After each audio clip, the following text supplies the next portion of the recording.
Greetings, everyone, and welcome to Testy Tuesday. Yeah, when we test your incredible knowledge of the Bible, and I just know you're going to get the right answer this week. I just know it. I have this feeling deep down inside. You're going to get it. Okay, are you ready for our Older Testament lesson this week? We are looking at a reading from what, if you were to translate its name into English, literally, it would be Second Law. So what is this book, Second Law? Is it Isaiah? Is it Deuteronomy? Is it Micah? Or is it Leviticus? Isaiah, Deuteronomy, Micah, Leviticus. The correct answer is not Isaiah. Remember I said if you never know the right answer, just say Isaiah, and you're going to be right 90% of the time? Well, this is that 10% where you'll be wrong. No, it's not that. It's Deuteronomy. Literally, it means second law. And actually, it's like a second rendering of the law. Okay? So, basically, what you have going in Deuteronomy is kind of a compilation of everything that you find in Exodus, Leviticus, and Numbers. And it's kind of all mushed back together and presented to the people in the form of 3 speeches that Moses gives to the people. Our reading from Deuteronomy 30, verses 15 through 20, is a reading from his final speech. It's the very end of it. Let me read it to you. See, I have set before you today life and prosperity, death and adversity. If you obey the commandments of the Lord your God that I'm commanding you today, by loving the Lord your God, walking in his ways, and observing his commandments, decrees, and ordinances, then you shall live and become numerous, and the Lord your God will bless you in the land that you are entering to possess. But if your heart turns away and you do not hear, but are led astray to bow down to other gods and serve them, I declare to you today that you shall perish. You shall not live long in the land that you are crossing the Jordan to enter and possess. I call heaven and earth to witness against you today that I have set before you life and death, blessings and curses.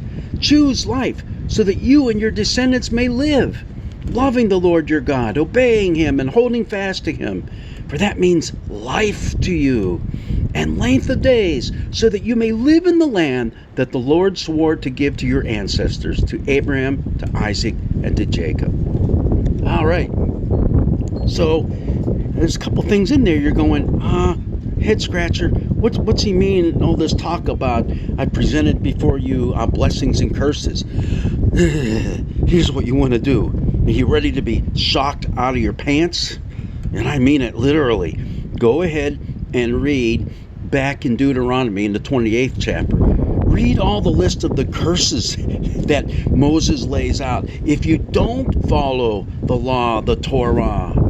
And remember, that encompasses not just the 10 commandments, but all the 600 plus, make it 613 altogether, laws and ordinances that are put forth in Exodus and Leviticus and Numbers, all kind of mushed into one. So these curses, man, they're horrible. You don't wish them on your worst enemy. I'm telling you.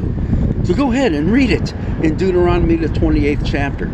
It's just craziness. So that's what Moses is telling the people here. And there's many scholars looking at this now, and they're saying, you know something? We see that chapters 29 and 30 are actually an insertion, a later insertion into the book of Deuteronomy, both by the content of its language and stuff like this, but most especially what it does. It kind of tones down what was coming from all the rhetoric earlier in Deuteronomy. It ends in a word of hope rather than a real downer and outer. I mean, yeah, just look at if Deuteronomy 28 ended it, man, we would be in big trouble. It would not be much fun at all. Right? Here's one of my kitty cats here joining in on the fun today. But read it. This ends with a word of hope for you, for me, for the people back then. It's the earlier part of Deuteronomy was probably written during the reign of Josiah, before the people went into exile, and during Josiah's reign, things were kind of turning around to the better, and the people were worshiping rightly, but it just kind of fell apart real fast after Josiah's reign. And then the Babylonians came into exile, the people went. So the curses did fall upon them, literally. But now they've returned under Cyrus the Persian. The Persian Empire has risen up and sent all these refugees back home. And now there's hope.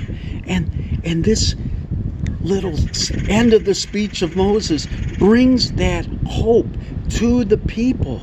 Notice what I read there. Yeah, it just says one little thing there about, I call heaven and earth to witness against you that I've set before you life and death, blessings and curses. And that's it. The rest of it is choose life. When you follow the law of God, you are choosing life. You're choosing a path to follow that will give you the good things that have been talked about. Now, we all realize that that doesn't always happen. There's no guarantees. Just ask our pal Job, right, who was Mr. Perfect in every way, walking perfectly with God, and yet bad things happened to him. Hey, just ask Jesus.